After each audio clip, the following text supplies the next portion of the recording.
মুজিব এবং তার সরকারকে প্রোটেকশন দেওয়ার জন্য ইন্ডিয়ান আর্মি অবস্থান করবে বাংলাদেশ। বাংলাদেশের কোনো শক্তিশালী সামরিক বাহিনী গঠিত হবে না। শাসনামলে গোপনে প্রভাব খাটিয়ে বাংলাদেশের সামরিক শক্তিকে ইচ্ছাকৃতভাবে দুর্বল রেখেছে ভারত। লক্ষ্য একটাই, বাংলাদেশের সেনাবাহিনী ভারতের দিকে কোনো স্ট্র্যাটেজিক চ্যালেঞ্জ ছুড়ে দিতে না পারে। বাংলাদেশের কোনো স্বাধীন বৈদেশিক নীতি থাকবে না।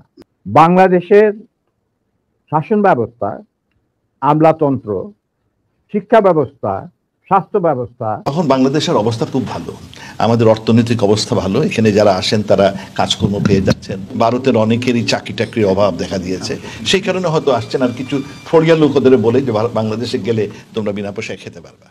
শিল্প ব্যবস্থা, কৃষি ব্যবস্থা সবকিছুই চলবে ভারতীয় বিশেষজ্ঞদের ইচ্ছা মতো।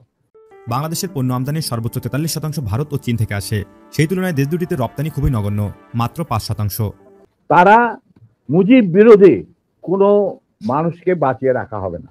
তার জন্য যত লোক মারা দরকার মারা হবে, যত লোককে লুলা ল্যাংড়া করা হবে, চক্ষু তুলে নেওয়া হবে, মেয়েদের ইজ্জত লুণ্ঠন করা হবে, কোনো সমস্যা নেই।